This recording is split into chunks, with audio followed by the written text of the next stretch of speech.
Bonjour tout le monde, bienvenue dans cette nouvelle conférence. Mon nom est Benoît Laflamme, j'espère que vous allez super bien. Ça fait un bout de temps que j'ai envie de vous présenter une nouvelle conférence avec le confinement, avec la pandémie qu'on a vécue, qu'on vit toujours. Malheureusement, il n'y a pas encore de conférence possible, donc j'ai décidé de vous présenter ça en direct de mon salon. J'ai envie de vous présenter ma nouvelle conférence, j'ai plein de choses que j'ai envie de jaser avec vous. Il y en a certains qui me connaissent déjà, qui me suivent déjà. Il y en a qui sont nouveaux, qui ne me connaissent pas encore. Donc, bienvenue dans mon monde. J'espère que vous êtes en pleine forme, que vous avez plein d'énergie. J'espère que cette conférence-là va vous apporter quelque chose. C'est mon objectif. Donc, bienvenue dans cette nouvelle conférence. Pour ceux qui ne me connaissent pas, que c'est la première fois que vous venez me voir sur ma page Facebook ou sur ma chaîne YouTube, bien, bienvenue dans mon monde. Mon nom est Benoît Laflamme, je suis conférencier. Depuis 2 ans maintenant, je parcours beaucoup les écoles primaires, les écoles secondaires. J'ai fait plusieurs conférences dans les deux dernières années sur la persévérance. Maintenant, j'ai plusieurs thèmes aussi que j'aimerais aborder. Je vous dirais que cette conférence-ci aujourd'hui va être plus sur le thème de reprendre le contrôle de sa vie. Je ne sais pas si ça vous est déjà arrivé ou si ça vous arrive en ce moment. Ça arrive des fois dans la vie qu'on se sent un petit peu perdu, qu'on a l'impression qu'on a perdu le contrôle de notre vie. On a l'impression qu'on n'arrive pas au bout de nos journées. On a l'impression d'être essoufflé. On a l'impression d'être stressé. Surtout avec la période qu'on vit en ce moment, la gestion du temps, la gestion de soi-même. D'avoir le contrôle sur ses émotions, d'avoir le contrôle de sa vie, je pense que c'est pire que ça l'a jamais été. Mais en même temps, c'est l'occasion aussi de prendre une pause. On n'a jamais eu autant de temps pour soi-même, puis pouvoir prendre le temps de réfléchir à ce qu'on veut, ce qu'on désire, ce qu'on veut devenir. Donc, ça m'a amené à préparer cette conférence-là. Vous allez voir, je vais vous raconter un petit bout de mon histoire, mais je vais vous raconter aussi ce qui m'est arrivé, qui est en lien avec le thème de la conférence d'aujourd'hui. Donc, je vous fais une promesse. Je vous fais une promesse qu'à la fin de cette conférence-là, si vous avez besoin de reprendre un petit contrôle sur quelque chose dans votre vie, que ce soit autant au niveau professionnel, que ce soit autant au niveau personnel, je vous promets qu'avec cette conférence-là, vous allez avoir au moins une base, avoir des outils, avoir une vue d'ensemble sur ce que ça prend pour pouvoir vraiment reprendre notre focus, reprendre notre concentration, notre motivation pour avoir le goût de changer des choses ou tout simplement reprendre le contrôle de soi-même ou de notre vie professionnelle ou personnelle. Donc, je vous remercie encore d'être là. On part ça. Donc, je vais commencer par vous parler de moi. Pour ceux qui ne me connaissent pas, il y en a qui m'ont déjà rencontré, il y en a qui sont déjà venus voir mes conférences, mais je vais vous raconter mon histoire. Tout d'abord, je ne sais pas si on le voit bien avec la caméra, mais je suis venu au monde avec un handicap physique. Donc, je suis né avec seulement une jambe et 3 doigts dans chaque main. Cette naissance-là était une surprise pour mes parents. Là, je vais dire, ça va dire mon âge, ça ne va pas me rajeunir, mais je suis né en 1977. Pour les plus jeunes, là, pas d'Internet, pas de Google, pas de Facebook dans ce temps-là. Donc, on était en été 1977. Mes parents, c'était déjà assez spécial quand même leur histoire parce que c'était d'un mariage. Ma mère, elle avait genre 20 ans, puis mon père en avait presque 40. Donc, il y avait une vingtaine d'années de différence. Ils ont décidé de s'installer à Angers, dans l'Outaouais. Maintenant, ça fait partie de la grande ville de Gatineau, mais à l'époque, c'était petite ville, même pas une ville, c'était un village de peut-être 1500, 2000 habitants, puis peut-être 350 vaches à peu près. Fait que c'était vraiment très, très petit. Donc, mes parents s'installent là et je suis leur premier enfant. Donc, ma mère a très hâte, naturellement, comme n'importe quelle mère a hâte que son enfant vienne au monde. Grossesse parfaite, tout se passe super bien. En plus, ma mère ne prenait pas de médicaments, pas de drogue, pas d'alcool, rien de ça. Laissez-moi vous le dire que quand tu ne t'attends pas à ça, je me mets dans la peau de ma mère à l'époque, c'est toute une surprise. Donc, comment ça s'est passé à ma naissance? On est à l'hôpital, ma mère est prête, à pomper le bébé. Tout se passe bien quand même. Lorsqu'une naissance, pour les mamans qui écoutent et les parents ou les pères aussi, une fois que l'enfant vient au monde, puis que le médecin s'est assuré que tout va bien, on donne 2-3 petites tapes sur les fesses pour s'assurer que le bébé respire et tout, il y a un moment super spécial qui se passe. C'est le moment où le médecin ou l'infirmière apporte le bébé à sa mère et la connexion mère-enfant, c'est là que ça se passe. Ce contact-là est super important. Mais pour ma mère, ça ne s'est pas passé comme ça. Je suis venu au monde, ça fait déjà quelques minutes, elle m'entend pleurer et là, elle se demande ce qui se passe, elle commence à stresser et elle réclame son bébé. Et là, l'infirmière en chef s'approche de ma mère, elle se penche vers ma mère, sent le bébé et dit à ma mère, « Madame, votre bébé est tout déformé. Vous devriez le placer. » Ça s'est passé comme ça pour ma mère. Évidemment, ma mère était dans tous ses états, complètement épuisée de l'accouchement, bien sûr, et sans vouloir mal faire, sans même réfléchir, elle a juste figé, elle n'a rien fait. Et là, l'infirmière est partie avec le bébé, est partie avec moi. Ma mère, elle n'a plus entendu parler à ce moment-là du bébé. 24 heures qui s'est passé sans que ma mère puisse voir son bébé. 24 heures plus tard, elle avait repris ses esprits, je vous dirais, et là, demande à mon père, là, va me chercher mon bébé, là. Je veux voir ce qu'il a l'air, je veux me faire une idée par moi-même, va me le chercher tout de suite. Quand mon père il a vu la conviction, il a vu la face de ma mère, il n'a pas hésité une seconde, il est parti tout de suite vers la pouponnière à me chercher, il est parti d'une traite avec sa cigarette dans la bouche. On fumait dans ce temps-là dans les hôpitaux. Et revient avec le bébé, revient avec moi et dépose le bébé dans les bras de ma mère. Et lorsque ma mère elle m'a vu, ça a été instantané. Ça a été... Elle a juste tout ouvert, j'étais tout emmitouflé dans les petites couvertes blanches. Elle a tout ouvert ça, elle m'a regardé des cheveux jusqu'aux orteils. Et à ce moment-là, elle a pris la même décision que toutes les mères ont pris. Là. Elle a pris la décision qui était pour m'aimer fois 1000. Peu importe ce que j'avais l'air, peu importe la condition que j'étais. Mais elle a pris une autre décision aussi. Elle a pris la décision que peu importe ce qui se passerait, peu importe la difficulté que ça aurait, elle a décidé à ce moment-là qu'elle ferait tout ce qui est en son pouvoir pour que j'apprenne à m'aimer tel quel, que j'apprenne à avoir confiance en moi, que je sois capable de me débrouiller dans la vie, même si j'avais cet handicap-là. Donc, c'est de même que je suis venu au monde. C'est de même que mon histoire passe. C'est de même que la persévérance est déjà rentrée dans les premières journées de ma vie. Et ça s'est quand même bien passé. Je vous dirais que dans les premiers mois, ça allait quand même super bien. C'est sûr que ma mère, quand elle me racontait ça, elle a rushé un peu dans les débuts, c'est normal. Et je vous dirais que ça faisait peut-être 2 mois à peu près que j'étais venu au monde. Puis il y a un appel qui a probablement changé ma vie. Ma mère reçoit un appel d'un monsieur, vous vous rappelez, je suis venu au monde à Angers, petit village, tout le monde se connaissait, les nouvelles allaient très vite. Et le monsieur dit à ma mère au téléphone, « Écoutez, madame, j'ai entendu dire que vous aviez mis au monde un enfant handicapé. Ça serait vraiment super important que vous veniez me voir. J'ai quelque chose à vous dire qui va changer votre vie et celle de votre enfant. » Naturellement, ma mère, ça a piqué sa curiosité. En parle à mon père, les 2 parents, mon père et ma mère se rendent chez le monsieur. Puis quand ils arrivent chez le monsieur, bien, tout de suite, ils s'aperçoivent que le monsieur a un handicap lui aussi. Il est en chaise roulante, il a une malformation congénitale lui aussi comme moi, mais lui, c'est les 2 jambes. Donc, il manque les 2 jambes en bas des genoux. Et il a les bras, les mains, tu sais, un peu tournées, tout ça. Puis, tu sais, il s'en rend compte immédiatement qu'il y a de la misère à se débrouiller par lui-même. Le message du monsieur qu'il avait, puis ça, c'est le message que je dis, même si ton enfant n'a pas aucune différence, c'est super important, le message que le monsieur a donné à ma mère. Il a dit à ma mère, « Écoutez, madame, ma mère, elle m'a aimé comme vraiment beaucoup. J'ai manqué aucun amour dans ma vie. Mais ma mère, elle a fait une erreur, par exemple. Elle me surprotégeait. Puis ce qui fait qu'aujourd'hui, à l'âge adulte, le monsieur, il dit à ma mère, il dit, aujourd'hui, à l'âge adulte, j'ai encore besoin d'assistance. Faites pas cette erreur-là avec votre enfant. »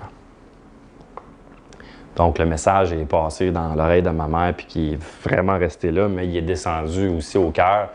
Et cette journée-là, tu sais, je vous disais qu'elle s'était promis qu'elle ferait tout ce qui était en son pouvoir pour que j'aie une bonne estime, une bonne confiance, puis que je me débrouille par moi-même. Mais je vous dirais que c'est là que le déclic s'est fait vraiment pour ma mère, au niveau de faire tout ce qui est en son pouvoir pour que je puisse me débrouiller par moi-même. Et ça l'a passé par la non, tu sais, je ne sais pas si ça se dit, mais la non-surprotection. Tu sais, ça a vraiment passé par le fait de me débrouiller par moi-même. Donc, j'accélère dans l'histoire un petit peu, je dirais vers l'âge de 2 ans. Donc, les premiers 2 ans, ça a super bien passé. J'ai appris à marcher, mais pas vraiment à marcher. En fait, j'ai appris à sauter. Parce que quand on a une jambe, ben on ne marche pas. Tu sais, quand j'étais bébé, j'étais trop petit pour avoir une prothèse. Fait que, tu sais, je sautais pour avancer. Donc, j'étais plus comme en mode kangourou. Puis ma mère avait eu une idée géniale pour que je puisse me promener partout dans la maison. Elle m'avait dit, elle m'avait pas dit, elle m'avait montré à me tenir. À me tenir sur les meubles, à me grimper sur les meubles un peu partout pour que je puisse me promener d'un meuble à l'autre. Heureusement, mes parents avaient un méchant paquet de meubles dans la maison, donc je pouvais me promener pas mal partout. Mais à un moment donné, tu fais le tour de la maison. À un moment donné, il faut que je sorte dehors. Et j'étais rendu aussi dans le même timing, dans le même moment de ma vie, assez grand pour pouvoir avoir une prothèse. Là, aujourd'hui, vous voyez que j'ai aucune prothèse, que je me débrouille et que je marche avec une béquille. Je vais vous conter plus tard à quel moment qu'il y a eu un switch de ce côté-là. Mais je reviens à lorsque j'ai appris à marcher avec une prothèse. Donc, ma mère, ce qu'elle a trouvé comme idée pour que je catch assez vite qu'il fallait que je me débrouille par moi-même puis que j'avais pas besoin de ma mère. On sort dehors, on se rend vers la rue, vers le chemin, et elle me laisse carrément tout seul dans la rue pour retourner dans la maison toute seule. On s'entend, là. Elle ne m'a pas mis en plein milieu d'une autoroute, là. Elle m'a juste mis sur une rue passante. C'est pas vrai? Non, elle m'a laissé dans la rue de mon quartier, Angers, petit quartier, c'était en rond, donc il n'y avait pas vraiment beaucoup de trafic, donc c'était tranquille, fait qu'elle pouvait se permettre de me laisser là. L'idée, c'était que je me retrouve tout seul et que je puisse me débrouiller par moi-même, puis que je tombe, puis que je me relève. Parce qu'elle savait que j'étais encore fragile, elle savait que j'étais encore chambranlant avec ma prothèse, elle savait que je ne serais pas capable de... Tu sais, que j'aurais de la difficulté à me lever comme toutes les fois, mais il fallait que là, il se passe un déclic, qu'il se passe un switch. Donc, elle me laisse là, elle retourne dans la maison, ferme la porte.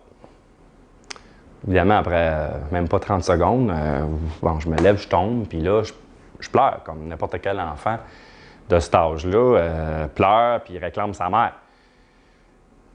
Ma mère, elle fait juste ouvrir la porte. Elle dit « Benoît, tu es capable de te lever, on l'a fait plein de fois ensemble. Là, lève-toi, viens me voir, puis quand tu vas venir me voir, ma mère va s'occuper de toi. » Bang! Elle referme la porte. Le petit bonhomme, là. À peine, je dû avoir quoi? 3 ans à cette époque-là. Il se passe quoi, là? Je me mets à pleurer, puis à crier, puis là, tous les voisins autour, imaginez ce qu'ils pensaient à ce moment-là. Ils ont dit une chance qu'il n'y avait pas des DPJ dans ces années-là, parce que j'aurais fait un petit voyage. Mais non, ma mère a quand même gardé son focus. Ma mère, elle a persévéré à travers ça, puis elle a juste attendu que je m'en vienne. Elle a réouvert la porte. Non, viens-t'en, t'es capable. Ça, c'était un mot que j'ai entendu souvent, moi, quand j'étais jeune, quand j'étais enfant. T'es capable. Bien, après peut-être une couple de minutes, j'ai réussi à me lever toute seule. Je me suis envenu en marchant tranquillement. Je ne retombais pas. Je me suis envenu vers ma mère. Puis ma mère, quand elle m'a conté ça, il y a quelques années, quand j'avais dit que je voulais faire des conférences, elle a dit « Ah, j'ai une petite histoire pour toi. Je vais te montrer comment j'ai appris à te débrouiller puis comment à te faire marcher. » Elle disait que quand je suis arrivé à ma mère, là, j'avais les yeux là, pétillants, brillants. Elle dit, c'est comme je venais de réaliser. Elle dit, j'ai eu l'impression, Benoît, que tu avais réalisé à ce moment-là que tu étais capable de le faire toi-même. Tu étais capable de te débrouiller par toi-même. Donc, lorsque je parle de persévérance dans mes conférences, auprès des jeunes et tout ça, auprès des parents, c'est toujours cet exemple-là qui me revient en tête. Je trouve qu'à ce moment-là, ce que ma mère elle a fait, l'état d'esprit dans lequel elle était, la façon qu'elle voyait les choses pour l'avenir, ça c'est pour moi un des meilleurs exemples de persévérance que j'ai vu, que j'ai connu. C'est ma mère qui me l'a raconté naturellement parce que je suis trop jeune pour m'en rappeler. Donc, des fois, ça prend pas, pas que ça prend pas, mais au contraire, ça prend des fois du courage. ça prend pas juste de la motivation puis vouloir accomplir quelque chose pour persévérer, ça prend aussi du courage. Puis la persévérance, c'est pas juste une chose qu'on décide, qu'on fait demain ou qu'on fait là, je vais faire ça une fois de temps en temps ou je fais ça la semaine prochaine. Non, c'est un mode de vie, c'est un état d'esprit, c'est une façon d'être. Le reste de l'histoire, le reste de mon apprentissage et tout ça, au primaire et tout ça, c'est quand même super bien passé. Je vous dirais que ça a été un petit peu plus difficile vers le secondaire. J'avais quand même été quelqu'un d'actif. Mes parents m'avaient fait faire du sport, la gymnastique, là, puis du karaté, du vélo. J'ai fait beaucoup de vélo. J'avais un beau petit BMX dans le temps. Fait que j'étais quand même habitué, tu sais, comme de faire ce que les autres faisaient quand même.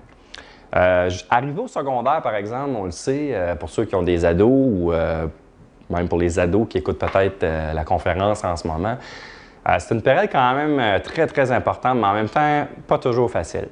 Donc, les 2 premières années de mon secondaire, j'avais encore ma prothèse, mais là, j'étais rendu plus grand. Puis, ce qu'il faut comprendre de mon cas, c'est que moi, j'ai mon fémur qui n'a pas poussé, donc j'ai pas de cuisse. Tu sais, il y a des gens qui ont des handicaps ou qui, des fois, vont à la cuisse ou le genou.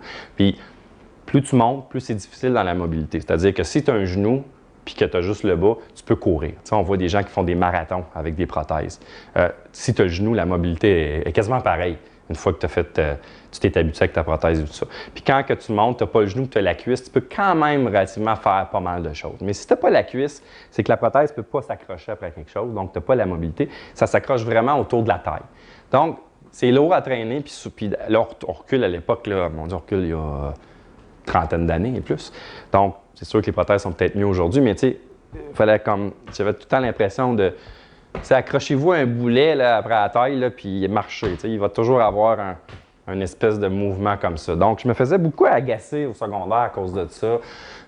On me traitait de pingouin parce que je marchais un peu en pingouin. On m'appelait le pirate. On m'appelait même la jambe de bois. Ce que j'ai jamais compris parce qu'il n'y a aucun bois après cette prothèse-là. C'était tout en métal puis en fonte. Je n'avais même pas compris pourquoi on disait la jambe de bois. Bon.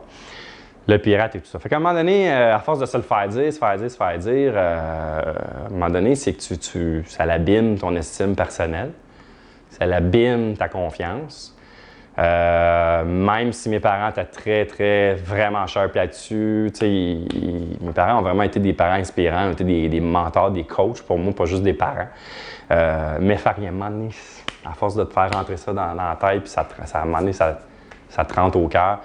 Je vais toujours me souvenir, là, j'étais assez grand pour m'en souvenir de celle-là. Je suis dans la rangée de casiers à la polyvalente. Tout le monde est rentré dans les classes. Moi, je reste, je m'effondre, je m'assieds à terre, je pleure. Puis je ne veux plus rentrer dans la classe. Le surveillant s'aperçoit de ça, me voit, appelle mes parents viennent me chercher. En arrivant à la maison, je compte que là, je suis au bout. J'ai plus envie de me faire dire ça, j'ai plus le goût de retourner à l'école. Et là, encore là, c'est mon père qui était plus solide à ce moment-là. Il a dit, OK, comprends, correct. On fait quoi? On fait quoi? C'est quoi la solution? Mon père, c'était toujours correct le problème, mais c'est quoi la solution? Ben moi, j'ai dit, la solution, c'est que je ne retourne pas à l'école. Il dit, OK, je vais te donner une pause, le temps que tu te replaces et tout ça. Une journée. Il m'a dit, je te donne une journée. Après demain, tu retournes à l'école. Mais j'ai dit, je ne retourne pas à l'école, je n'ai plus ma prothèse. Il dit, je vais dire un gros mot, mais fudge. Fudge la prothèse. Mais il faut que tu ailles à l'école. Fait que là, mon père, ce qu'il a dit, ben, on va aller te chercher des béquilles, puis tu vas retourner à l'école en béquilles. Mais tu retournes à l'école. Donc là, il aurait pu, là, il aurait pu dire, OK, ben reste à la maison, ou m'emmener voir peut-être quelqu'un pour m'aider par rapport à ça. L'école, il y a plein de choses qu'il a fait. Mais non, lui, c'était important pour lui que je retourne sur, je ne sais pas comment dire ça, mais que je retourne au front, que je retourne dans l'action tout de suite, que je fasse face à ça. Parce qu'il savait que si je passais au travers de ça, je serais plus fort. Fait que bref, on retourne à l'école, les deux béquilles. Puis ça n'a pas été long que, après quelques jours, encore là, j'avais encore un sentiment, j'étais pas bien. J'étais pas bien dans ma peau. Parce que, avec 2 béquilles, ça, je ne l'ai pas dit encore, mais il faut comprendre que moi, de ma naissance jusqu'à ce moment-là, je me suis jamais considéré comme une personne handicapée. J'ai jamais eu, ça c'est grâce à mes parents, le fait que je pouvais faire ce que je voulais, que je pouvais suivre tous mes amis et tout ça. Mais au moment où je marchais avec 2, c'est bizarre, hein, mais j'avais une prothèse et tout ça, je me sentais pas comme ça, mais au moment que j'avais 2 béquilles, c'était la première fois de ma vie que je me sentais une personne différente, une personne handicapée. Plus tard, j'ai compris pourquoi, c'était la mobilité. C'était le fait de ne pas pouvoir me servir de mes mains et tout ça. Fait que mon père a catché ça, lui, assez vite. Puis il m'a entraîné, il m'a habitué à « OK, regarde, pourquoi tu n'en laisses pas tomber une béquille? Puis marche avec juste une béquille. » Fait que ça a pris quelques jours pour me roder avec ça. Mais du moment que, tu sais, je parle souvent de déclic, là. Mais ça n'est un autre. Le moment que j'ai catché que là, que je pouvais être bien dans ma peau avec juste une béquille, que je pouvais marcher comme je voulais, je pouvais me servir de mes 2 bras quand même, surtout de mon bras gauche. Il s'est passé un autre déclic, j'ai fait comme, OK, là, je suis capable. Puis, il y avait une activité sportive, il y avait un sport, il y avait une mode dans mon temps au secondaire que plusieurs de mes amis faisaient et d'autres dans l'école, que j'ai vu puis que j'ai fait comme « Oh my God, moi je veux essayer ça ». Ben ça, c'était la skateboard. Le mot en français, c'est un roulis roulant, je pense. En tout cas, skateboard. Moi, le gars, petit bonhomme, j'étais pas bien grand en plus, secondaire, skateboard. J'arrive à mon père, je dis « Hey Dad, je veux faire de la skateboard ». Est-ce que mes parents m'ont dit « Oh mon Dieu, t'es sûr que tu vas être capable? T'as pas peur de tomber? T'as pas peur de te faire mal? » Pensez-vous que mes parents ont dit ça? Non. Mes parents ont dit « Où c'est qu'on achète ça? » Mon père est allé m'acheter ma skateboard. Il m'a mis dans la rue, dans la même rue que quand j'avais appris à marcher tout seul. Là, il me regarde. Vas-y, mon grand, montre-moi ça, comment ça marche, ça. Hey, je peux-tu vous dire que la première fois que j'ai embarqué là-dessus, la skateboard partie sur un bord, moi, je suis parti par l'autre bord. Mais ça fait rien. À force de persévérer, à force de tomber, de m'écorcher, une scratch sur le bord de l'œil, de réembarquer dessus, ben j'ai fini par être capable de faire de la skateboard. Au début, c'était dans ma petite rue à moi. Et là, à un moment donné, je suis arrivé avec ça à l'école. Parce que là, tout le monde arrivait avec leur skateboard en dessous du bras à l'école. On fait de la skateboard dans le cours. Puis les skateboarders sont cool, puis tout ça. Puis moi, j'avais envie d'être cool, moi aussi. Fait que j'arrive après cette journée-là avec ma skateboard. Ben, je peux vous dire que quand j'ai embarqué dans le skateboard dans le cours d'école, puis que je me suis fait à faire mes pirouettes comme tout le monde, il n'y avait plus d'intimidation. Il n'y avait plus de la jambe de bois ou le pingouin ou peu importe les noms qu'ils me disaient. Là, j'étais le seul gars qui était capable de faire de la skateboard avec une jambe. Puis ça, je pense que c'est ça que mes parents avaient compris. Je pense que c'est ça que mes parents avaient vu. Ils ont trouvé le moyen de m'apprendre à me servir de ma différence pour justement faire cet impact-là. Parce que en faisant quelque chose que les autres, grâce à ta différence, en faisant quelque chose que les autres ne sont pas capables de faire, ben c'est un gros boost d'estime personnelle. Tu reçois cette énergie-là, puis tu prends de la confiance beaucoup. Donc, ça m'a beaucoup, beaucoup aidé à passer au travers du secondaire. Je me suis bâti une confiance avec ça. Je me suis même rendu à faire une compétition de skateboard à Buckingham. Pour ceux qui viennent de là vont peut-être s'en souvenir, c'était la première compétition qu'il y avait c'était à l'aréna de Buckingham, il y avait 1000 personnes. Et j'étais quand même classé 2e. J'ai pas gagné cette journée-là, mais de tomber dans le top 3, je l'ai au moins essayé. Mon père, c'était comme « Essaye-le, c'est pas grave si tu gagnes pas. Mais ce que tu vas aller chercher là, tu vas t'en souvenir. » Puis quand je m'en souviens encore aujourd'hui, j'en parle dans mes conférences. Évidemment, là, rendu à l'âge adulte, on a laissé tomber la skateboard. Hein? On est un petit peu moins... on a des petits bobos qui sortent, puis on est surtout un peu moins d'équilibre et c'est peut-être plus de notre âge aussi. Fait que j'ai découvert 2 autres sports à l'âge adulte. Dans le début de la vingtaine, très tôt, je m'étais parti, j'étais à mon compte, tout ça, en affaires. Puis, bon, il y avait souvent des rencontres dans le golf et tout ça. Puis, j'ai découvert le golf. Ça a été un autre beau sport, vraiment, qui m'a pas juste aidé au niveau physique, parce que, encore là, j'étais le seul gars à une jambe qui jouait beaucoup aussi de concentration. Ça allait aider beaucoup. Et dernièrement, j'ai découvert un autre sport. Je suis vraiment revenu en enfance avec ce sport-là parce que quand j'étais jeune, il y avait un sport que j'ai toujours voulu faire. C'est à peu près la seule affaire que je n'avais pas réussi à faire avec une jambe, c'était de jouer au hockey. Donc, tous mes chums jouaient au hockey. Je les suivais même dans des tournois de hockey. Mais écoute, je ne pouvais pas patiner. C'était physiquement pas possible. Et il y a peut-être 2 ans, donc c'est tout récent, je reçois un coup de téléphone d'un gars qui me dit « Hey, on a une gang, là, une gang de gars très cool. Il y en a qui sont en chaise roulante, il y en a qui leur manquent des jambes, et tout ça. Puis là, je t'ai vu, puis écoute, on joue au hockey sur luge. » Tu sais, on est assis avec des petits bâtons. Je ne sais pas si vous avez déjà vu ça, si vous ne connaissez pas ça, cherchez ça sur Google, hockey sur luge ou para-hockey. C'est même aux Paralympiques, ce sport-là. Quand j'ai embarqué sur la glace, là, c'est comme si je venais de reculer 30 ans en arrière. Juste la senteur de l'aréna, de la glace, mais que là, je n'étais pas dans les estrades ou sur le banc. Là, j'étais sur la glace. Puis là, je pouvais patiner. On patine pas, là, on s'entend. Là. Ça a été merveilleux.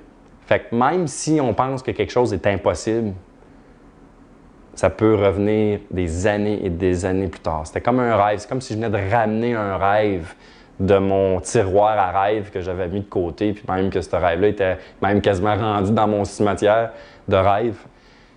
C'était magique. C'était magique. Fait qu'il faut jamais perdre d'espoir. Faut toujours trouver une façon d'aller vivre l'expérience qu'on veut vivre, le rêve qu'on veut vivre. Fait que je vous dirais que là, rendu maintenant, le sport fait partie de ma vie. Je fais du vélo sur route, je fais du kayak, je fais du hockey sur luge, puis je joue au golf. Donc, fait que tout ça pour dire, je voulais vous raconter mon histoire courte, puis finalement, c'est un petit peu plus longue que prévu. Tout ça pour dire que le reste de ma vie, autant l'adolescence, le début de l'âge adulte et tout ça, ça s'est super bien passé. Ça a été un cheminement de croissance personnelle vraiment, vraiment sharp et plein de wow. J'ai eu plein de belles occasions dans ma vie. J'ai même eu le plus beau cadeau de la vie, je pense, c'est mes 2 belles filles. J'avais rencontré quelqu'un, on était ensemble, on a eu des super de beaux enfants, j'ai 2 belles filles en pleine santé, ils n'ont pas d'handicap, tout est parfait. J'avais une belle carrière, je faisais partie de l'entreprise, ça roulait là, tu sais, ça roulait bien. Vous allez comprendre pourquoi je vous raconte ça. Fait que même si tout allait super bien dans ma vie, à un moment donné, j'ai quand même frappé un mur. Malgré toute cette éducation-là, cette croissance-là, la confiance que j'avais acquis avec les années, une excellente estime personnelle, belle carrière, je pensais jamais que ça m'arriverait ça dans la vie. Moi, avant que ça m'arrive, j'étais le genre de gars qui comprenait pas que les gens pouvaient faire des burn-out, pouvaient faire des dépressions. C'est quelque chose que je comprenais pas. Jusqu'à temps que j'en fasse un. Mais à l'époque, quand j'ai frappé le début de la quarantaine, il est arrivé une situation, mon père est décédé. C'est sûr que toute la relation que j'avais avec mon père, c'est comme si je venais de perdre mon mentor. C'est comme si je venais de perdre mon leader spirituel, si on veut. C'était pas juste mon père. Donc, ça a été difficile. Après ça allait pas bien dans ma vie personnelle non plus, dans mon couple, et ça allait pas bien non plus dans ma carrière professionnelle, ça allait pas bien dans le business. Je sais pas si vous l'avez déjà vécu, si ça vous est déjà arrivé, mais quand tu n'as pas le goût d'être chez vous puis tu n'as pas le goût d'être au travail, tu vas où, là? Tu vas où? Parce que, surtout le travail, tu sais, on passe, 3/4 de notre temps au travail. Fait que si on n'est pas bien, souvent, c'est chez soi qu'on est bien. On va rechercher ce petit côté de bien-être-là, mais quand tu ne l'as pas non plus, puis c'était pas la faute de personne, c'était pas la faute de mon ex-conjointe, c'était pas la faute de mes enfants, c'était pas la faute de personne. Il y en avait un qui était responsable, c'était moi. Mais c'est quand même arrivé. Donc, j'ai dû prendre un break, j'ai dû prendre un arrêt de travail, j'ai dû prendre une pause forcée. Hein? C'était pas comme on a vécu avec la pandémie où on travaille de la maison, on a le temps de réfléchir, on a le temps d'être avec nous-mêmes ou avec nos proches. Non, là, c'était un arrêt forcé. Fait que j'ai dû... c'était tellement difficile, j'ai dû prendre un gros pas de recul. J'ai dû mettre un genou à terre, comme on dit. Quand moi, je mets un genou à terre, je tombe à terre, hein, on s'entend. Que... Mais, ça m'a permis une chose, par exemple. Ça m'a permis de tout revoir. Mais là, j'avais vraiment perdu le contrôle. Là. Il y a eu des up and down. Il y a eu des moments où j'avais l'impression que je reprenais le dessus. Tu sais, j'ai consulté tout ça, j'ai tout fait ça. Je me suis reposé beaucoup. J'ai pleuré beaucoup. Je m'en souviens comme c'était hier. Je vais vous faire une confidence en plus. Je pense que je ne l'ai jamais dit ça dans une conférence.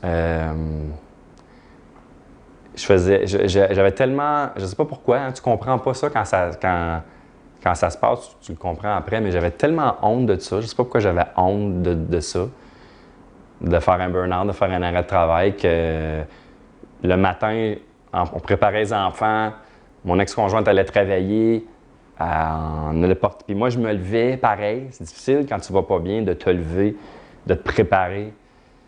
Je me préparais comme si j'allais travailler. Et je partais toujours avant, fait que je partais avec mon briefcase, mon laptop et tout, comme si je m'en allais travailler. Parce que j'avais honte. Je voulais pas que mes enfants sachent que papa était pas bien, que papa travaillait plus, que papa restait à la maison. Pas pour travailler à la maison, vraiment parce qu'il travaille plus, parce qu'il est plus capable. J'avais honte de ça. Puis quand je revenais chez nous, j'allais au Tim, prenais un petit café, j'attendais que tout le monde soit parti, je revenais à la maison. Quand tu te retrouves tout seul, là, il se passe quelque chose. C'était difficile au début, mais à un moment donné, quand que tu réussis à reprendre un petit peu le dessus, il se passe comme... C'est moins dans mon cas, je ne sais pas, c'est peut-être pas comme ça pour la majorité des gens. En passant, je fais une parenthèse. Si jamais vous êtes dans une situation comme ça, puis que vous ne voyez pas le bout de ça, allez consulter la première chose à faire, en fait, c'est de consulter un professionnel. Attendez pas.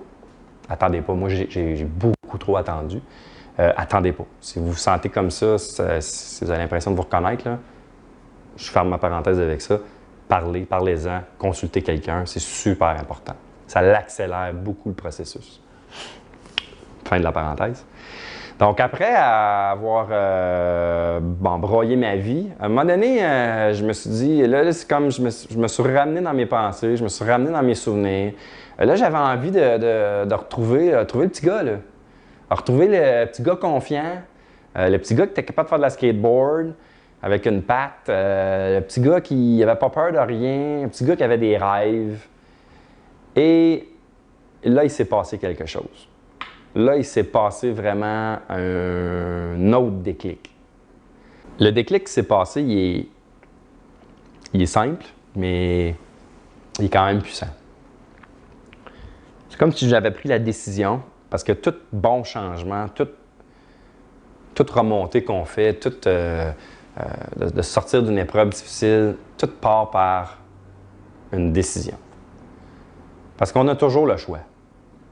On a toujours le choix de rester, je m'excuse pour l'expression, là, mais on a toujours le choix de rester dans notre marde, ou on a le choix de dire « OK, c'est assez, puis là, je veux m'en sortir ». On ne sait pas comment à ce moment-là. C'est pas important, ça, comment. Mais on prend la décision de le faire. Fait que moi, j'ai pris à ce moment-là, après plusieurs semaines, mois en fait, d'arrêt, là, j'ai dit « OK, là, je me souviens du moment où ce que j'ai pris la décision que c'était pour me sortir de ça, que j'étais pour reprendre le contrôle de ma vie, puis j'étais pour redevenir le gars que j'étais avant tout ça, avant cette période-là. C'est pas quelque chose qui se fait facile, c'est pas quelque chose qui se fait du jour au lendemain, mais puis il y a un processus à suivre. Et là, je me suis mis à faire des recherches, je me suis mis à consulter aussi, je me suis mis aussi à avoir une personne, une coach qui m'a aidé aussi là-dessus. Bref, j'ai fait plein de choses, j'ai fait plein de recherches aussi, j'ai tout ressorti parce que j'étais un gars, même très dans le jeune adulte, je me suis intéressé au développement personnel, puis à la croissance, puis à plein de choses. Fait que j'ai lu énormément de livres, j'avais tout gardé ça, j'ai récupéré de certains passages. En tout cas, bref, je me suis comme reconnecté avec moi-même. Je me suis comme dit, ça a l'air drôle, ça a l'air... mais c'est ça que c'est. Je me suis dit, OK, là, j'étais tout seul. Mes enfants étaient à l'école, mon ex-conjoint travaillait. Fait que je dis, OK, là c'est assez, là. Là, je me reconnecte, là, j'essaye. Il faut absolument que je reprenne le contrôle de ma vie. Donc, après, comme je disais, toutes les recherches et tout ça, il me manquait quelque chose parce que, je sais pas, je trouvais plein de choses, je trouvais plein de renseignements, plein de cours en ligne, même mes consultations que j'avais. Ça m'aidait, mais je trouvais tout le temps que ça m'aidait juste sur le court terme. C'était comme, ça allait bien pendant une semaine, 2 semaines, 3 semaines, puis Caroline, je ne sais pas si vous avez déjà vécu ça, mais tu sais, tu prends un cours, tu prends quelque chose, tu suis un programme, peu importe, puis tu pars, là, puis 2, 3, là, tu es motivé, ça va bien, tu as l'impression de reprendre ton énergie, tout ça, puis Caroline, ça retombe. Ça redroppe 2, 3 semaines plus tard, puis là, c'est encore plus dur, on dirait, avant de monter. Je vous dirais que c'est normal. Je ne le comprends pas moi, à ce moment-là, mais c'est normal. Fait que je cherchais quelque chose, je cherchais à m'en sortir, moi, pour de bon. Je cherchais à faire un changement à long terme.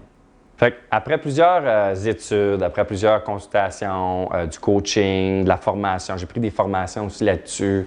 J'étais allé aussi dans un événement là, sur 4 jours, en immersion totale. Puis ça, vraiment, je vous le suggère.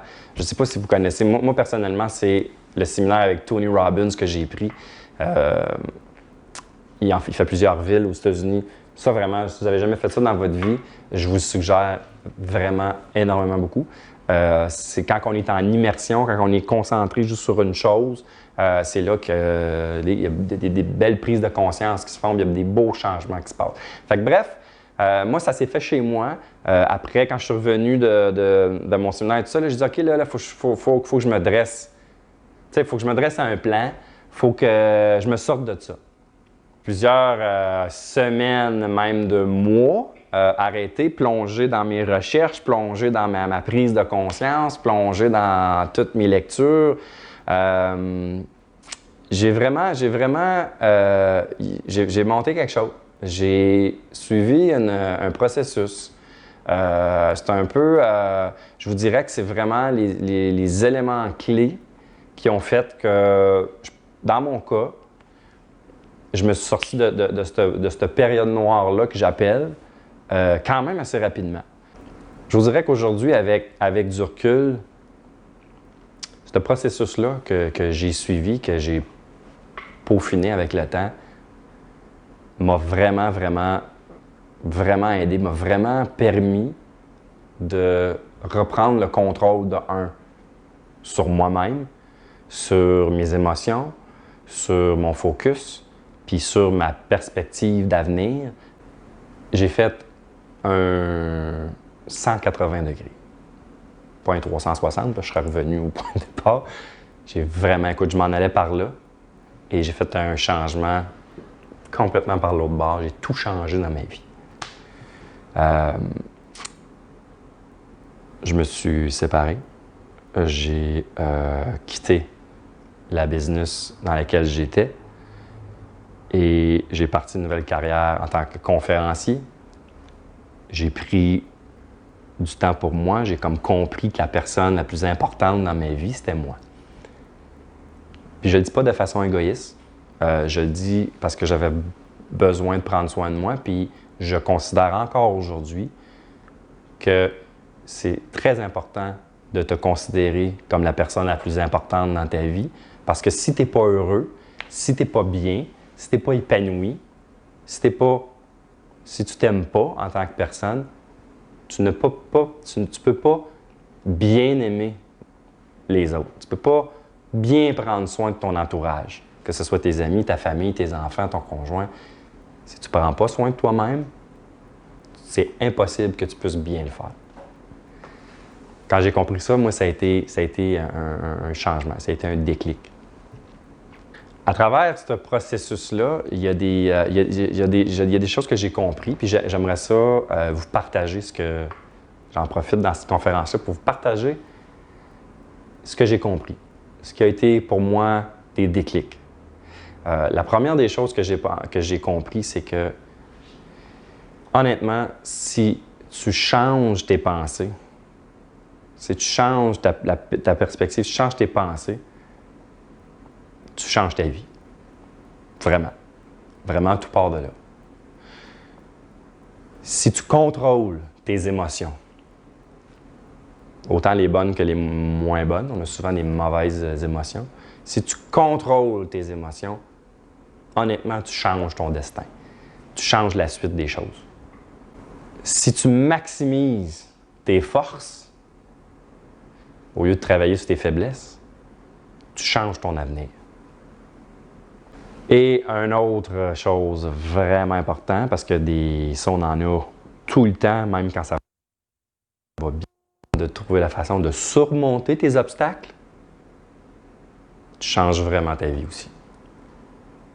Tu changes la suite des choses. Parce que dans ce que j'ai compris puis après, tu sais, si tu repenses à plein de situations dans ta vie où ce que ça allait bien, puis à un moment donné, ça va moins bien, puis pourquoi ça prend autant de temps à revenir bien, puis à se replacer, c'est que tu bloques dans un obstacle. Il se passe quelque chose dans ta vie. Tu sais, dans la vie, on a plein d'obstacles dans la vie, là.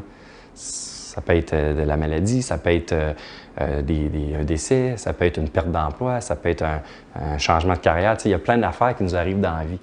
Ce qui fait la différence dans la rapidité dans laquelle tu te ressens bien, tu te sens épanoui puis que tu as l'impression que tu es en contrôle, c'est la rapidité à laquelle tu surmontes l'obstacle. Donc, en le sachant, quand moi j'ai pris conscience de ça, c'est comme si je le savais, je m'attendais à avoir des défis et des obstacles encore. C'est comme si tu étais plus prêt à les affronter. Puis tu es comme un mindset de dire, OK, quand ça va arriver, mais je vais le surmonter. Et la dernière chose, une des dernières choses en fait que j'ai compris beaucoup, c'est que il faut que tu aies un plan. Il y en a qui appellent ça des plans de vie, il y en a qui appellent ça des master plans, il y en a qui appellent ça des plans d'action, il y en a qui appellent ça la stratégie. Si tu n'as pas vraiment un plan concret à savoir qu'est-ce que tu veux faire, ça peut être aussi simple que de « OK, je veux me sortir d'une période difficile, bien, il faut que je réapprenne à faire ça, il faut que je change ça, il faut que je surmonte ça. » Bien, si ça, c'est pas écrit et que tu le lis pas régulièrement tous les jours, tu vas l'oublier. Tu vas passer à d'autres choses, tu vas retomber dans tes vieilles habitudes, tu vas oublier ton focus. Fait que moi, vraiment, d'avoir tout écrit ce que je voulais régler, puis tout écrit ce que je voulais réaliser, si j'aurais pas fait ça, je serais pas en train de faire une conférence aujourd'hui. Ça, c'est sûr. Donc, tout ça, là, ces constats-là, ces apprentissages-là, les formations que j'ai prises, ça fait 2 ans. Là. Ça fait 2 ans que je travaille sur un projet, que je travaille sur je sais pas, appeler ça un programme, que je travaille sur quelque chose, sur un processus.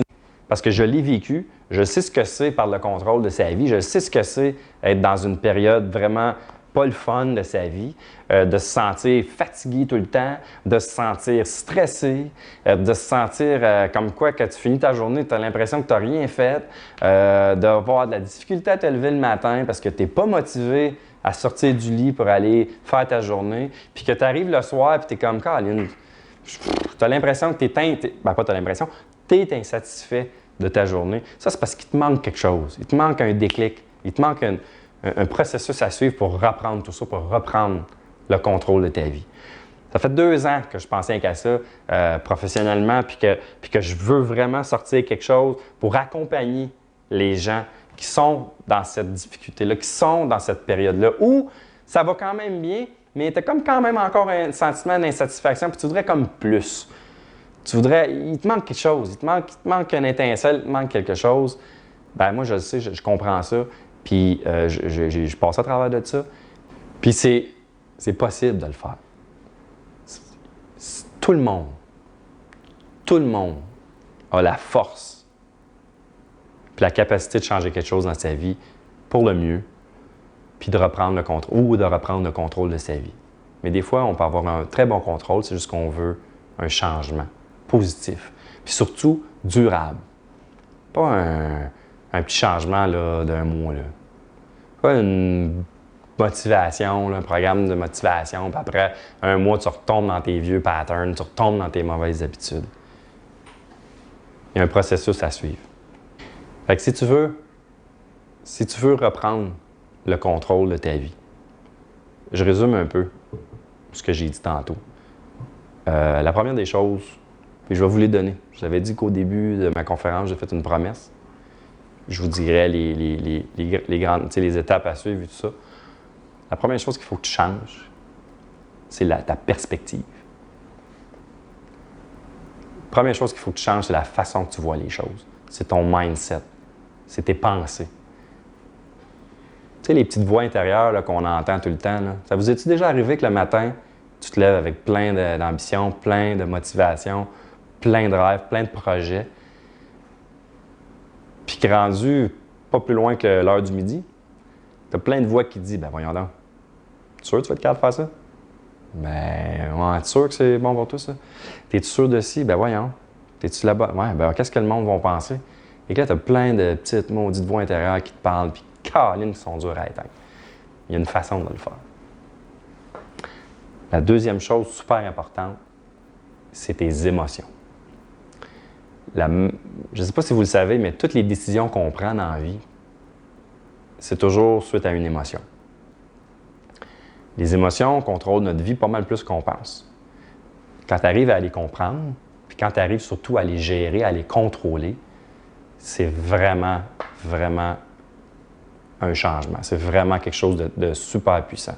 Si tu n'as pas le contrôle sur tes émotions, ça va influencer tes décisions, puis que tu risques de prendre des mauvaises décisions qui ne seront pas en ligne avec ce que tu souhaites vraiment dans la vie, ou tes valeurs ou tes aspirations.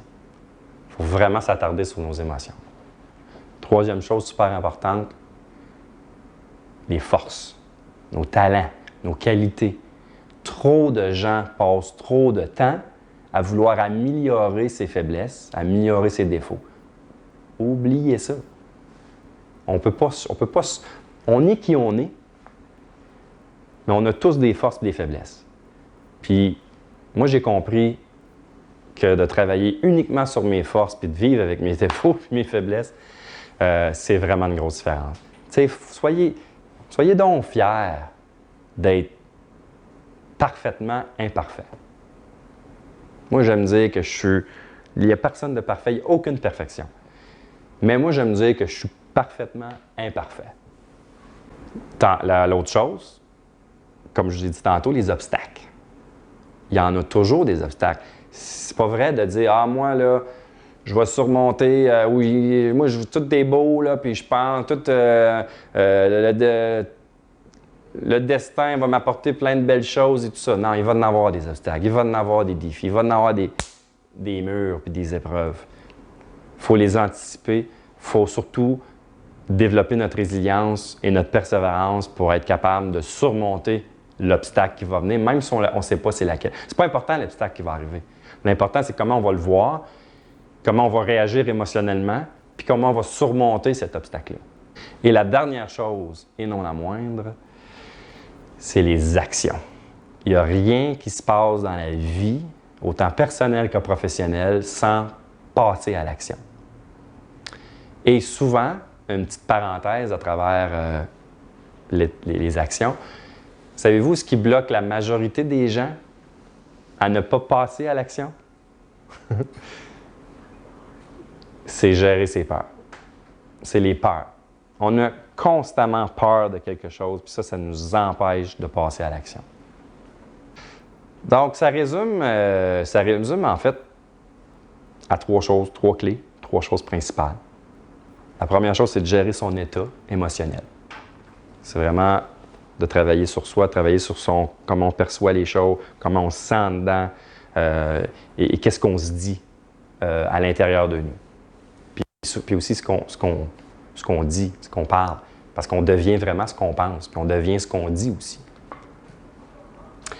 La deuxième chose, si j'avais à résumer les grandes étapes que je vous ai dit tantôt, je parlais de perspective tantôt, mais aussi on pourrait dire que c'est d'avoir, une fois que tu es en contrôle de ton état émotionnel, c'est d'avoir une vision de toi-même. C'est d'avoir une vision, c'est de te projeter dans l'avenir, c'est de te projeter dans le futur, là, mais c'est comme de se projeter dans ce que tu voudrais devenir. Puis là, pas « je veux une grosse maison, je veux une voiture, je veux 3 voyages par année ». Non, c'est pas ça. C'est pas ça qui va faire qu'à long terme, tu vas aller vers ce que tu désires. C'est d'avoir une vision de qui tu veux être, puis surtout pourquoi tu veux devenir cette personne-là. Tout le reste, après, il va rentrer. Une fois que tu as une bonne vision de toi-même, tu sais exactement qui tu veux devenir, puis tu sais exactement pourquoi tu fais les choses, tu sais exactement pourquoi tu veux devenir cette personne-là. Après ça, là, il y a bien des choses qui n'étaient pas accessibles, pas possibles à ce moment-là, qui deviennent drôlement pas mal plus accessibles et pas mal plus faciles. Puis surtout, pas mal plus le fun. On dirait que tout a un sens après. On dirait que tout... C'est là que l'épanouissement se passe. C'est quand que tu deviens qui tu voulais devenir, puis que tu es en ligne avec exactement pourquoi tu voulais le devenir. Je vous le dis, c'est magique. Troisième chose, qui résume toutes les choses que j'ai dit tantôt, c'est ton plan. C'est ton plan d'action. Je l'aurais dit, je me répète, mais une fois que tu es prêt émotionnellement, ton état d'esprit est solide, tu sais exactement où tu veux aller, pourquoi tu veux te rendre là. Mais après ça, sans plan, exactement comment, tu sais, c'est plus là que le comment se passe. Comment je vais y arriver? Tu vas juste rester, tu vas rester à ton point A, tu ne te rendras pas à ton point B, où ce que tu veux te rendre. Donc maintenant, je termine en vous demandant si vous avez envie de passer à la prochaine étape. Je ne peux pas tout expliquer toutes les étapes que j'ai mis en place, que j'ai compris, qui ont fait une énorme différence dans ma vie à moi personnelle, ce qui fait qu'aujourd'hui, j'ai repris le contrôle de ma vie, que je me sens super bien dans ma peau, je me sens confiant, j'ai une belle estime de moi-même, j'ai le goût de réaliser plein de projets. J'ai repris le contrôle de mon temps, j'ai plus de stress, je suis plus stressé. Si tu as envie, toi aussi, si tu as envie d'aller là, si tu as envie d'aller vers cette étape-là, ça peut être de reprendre le contrôle de ta vie, ça peut être ça va bien, mais que tu veux faire un changement ou tu vas aller au prochain step. Comme je vous disais tantôt, ça fait 2 ans que je travaille sur quelque chose. C'est tout frais. En fait, j'ai une offre pour vous autres, j'ai une offre pour toi. C'est un programme bêta. J'aime l'appeler un programme bêta parce que c'est nouveau. Et je vais lancer prochainement, ça va être annoncé sur ma page Facebook, je vais lancer mon programme bêta qui est un accompagnement. C'est un programme d'accompagnement qui va justement couvrir tous les points qu'on a parlé, mais vraiment plus en profondeur. Dans la conférence, je peux survoler les points, je peux vous donner les grandes lignes de ce que moi j'ai retenu tout ça dans ce processus-là, mais je ne peux pas aller en détail. Sinon, on serait en conférence pendant des jours et des semaines. Donc, je vous offre bientôt mon programme bêta. Si ça t'intéresse, si tu as envie de travailler avec moi, si tu as envie qu'on jase ensemble, qu'on échange, puis qu'on voit ce qu'on peut faire pour que je puisse t'accompagner, t'aider, je vais prendre seulement 15 personnes. Mon programme bêta va être une première cohorte dans les prochaines semaines qui s'en vient.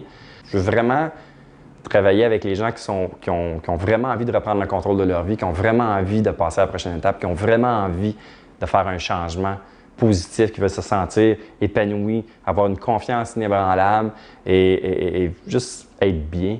15 personnes. La façon de faire est très simple. Si ça vous intéresse, si vous pensez que c'est pour vous, juste m'écrire sur Messenger.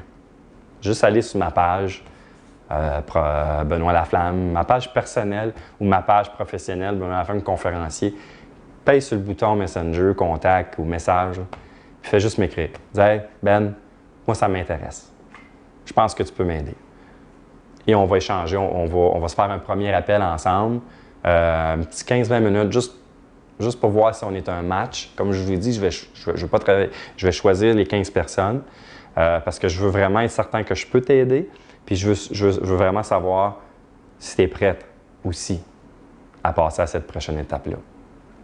Donc, simple de même, fais juste m'écrire. Je conclus cette conférence sur le web là, en vous racontant une dernière histoire. Il y a un élément aussi que je n'ai pas mentionné, qui est comme un petit bonus, une petite clé cachée, c'est l'engagement. Et quand je parle d'engagement, je ne veux pas dire de s'engager envers soi-même, à dire « OK, je vais faire un changement » ou « Ben non, je vais me sortir de ça » ou « je vais atteindre telle affaire ». S'engager avec soi-même, là, c'est bien, mais ce n'est pas suffisant. Vous allez être la première personne qui va choquer. Vous allez être la première personne qui va vous dire à vous-même que « Ben voyons, tu seras pas capable ». C'est comme ça, on est comme ça les humains. On doute de nous constamment. Donc, il faut que tu t'engages auprès de quelqu'un d'autre. Tu peux t'engager auprès... Puis, j'aime ça ouvrir et fermer des parenthèses. Là. Petite parenthèse. Engagez-vous pas envers quelqu'un qui n'a pas de rêve, qui n'a pas d'objectif, qui n'a pas de vision. Engagez-vous pas envers ce que moi j'appelle des bouffeurs de rêve. Là. Quelqu'un que tu vas y partager, que tu veux telle affaire, tu veux atteindre ou tu veux te sortir de telle chose. Ben, voyons, non, c'est bien trop gros pour toi ou tu ne seras pas capable. Ça, là... Puis des fois, ça peut être des bons, ça peut être nos amis, ça peut être nos parents, ça peut être nos familles, là, ces gens-là. Puis ils ont d'autres belles choses à nous apporter dans la vie, mais peut-être pas ce bout-là. Donc, trouvez quelqu'un en qui vous pouvez vous engager, qui va vous challenger, puis qui va tout le temps vous ramener ça. J'ai dit que je racontais une histoire pour finir. En fait, je vais vous en raconter deux. La première fois où je me suis vraiment engagé sérieusement, tu sais, je vous disais que j'ai fait un burn-out, j'ai eu une période difficile, je faisais assembler à mes enfants, je faisais croire à mes enfants que j'allais travailler. Bien, à un moment donné, quand j'ai voulu me sortir de ça, j'avais compris, avec les lectures, j'avais fait tout ça, que l'engagement faisait une belle différence. Bien, je me suis assis à table avec mes enfants, puis j'ai tout dit à mes enfants. Je leur ai dit comment je me sentais, pourquoi ça l'arrivait, mais je me suis surtout engagé. Je me souviens, comme c'était hier, d'avoir gardé une de mes filles et de dire « Je te promets que papa va redevenir celui qui était avant, qui va redevenir le papa qui a du plaisir, qui aime jouer, qui aime travailler, qui aime être avec tout le monde. Je te promets que papa va... Je ne sais pas comment de temps ça va prendre, mais je vous promets que papa va sortir de ça. » Je peux vous dire que quand tu t'engages auprès de tes enfants, là, ou sérieusement comme ça, tu ne peux plus revenir en arrière. Tu ne peux plus te choquer. Parce qu'à tous les jours, tu les regardes, puis tu te souviens que tu as fait cette promesse-là, puis souvent, c'est eux autres. Puis suite à ça, ma fille, ma plus grande, me disait quasiment tous les jours, « Papa, comment ça va aujourd'hui? Est-ce que ça va bien? » Hey, elle avait quoi? 11 ans à l'époque? C'est fou, là. Là, c'est vrai que je vous conte la dernière histoire. La dernière fois que je me suis... Bien, pas la dernière fois, mais une autre fois super, super importante dans laquelle je me suis engagé. Vous vous rappelez que je vous ai parlé que mon père est décédé? Avant que mon père décède. Dans les heures avant qu'il décède. Je suis conscient qu'il n'était plus conscient, puis qu'il était sous médication, la morphine, tout ça, il s'en allait tranquillement. J'étais conscient qu'il ne comprenait pas ce que je disais. Mais c'est pas grave, parce que je le faisais pour moi, puis j'étais convaincu qu'il m'entendait quand même, puis que après ça, ça m'aiderait, comme qu'il serait là, pour moi, pareil. Ce que j'ai fait comme engagement. Ça faisait longtemps que je disais à mon père, puis on avait cette conversation-là, que je voulais faire des conférences, que je voulais aider les gens, que j'avais envie de raconter des choses, j'avais envie de raconter l'histoire de mes parents, la mienne, puis de pouvoir, si ça pouvait aider des gens au passage. Mais Colin, c'est ma mission de vie que je cherchais depuis très, très, très longtemps. Puis mon père le savait, puis il me disait « Pourquoi tu le fais pas? Puis go, tu sais, Mais bon, pour plusieurs autres raisons, sur la peur, la peur de plein de choses, pourquoi je ne le faisais pas. Mais là, il était temps que je passe à l'action. Il était temps que je passe par-dessus mes peurs. Il était temps que je surmonte les obstacles. Et j'étais allé vers mon père qui est dans son lit d'hôpital. J'ai mis la main sur son chest, sa poitrine. Parce que je voulais qu'il sente mon énergie, qu'il sente que c'était sérieux.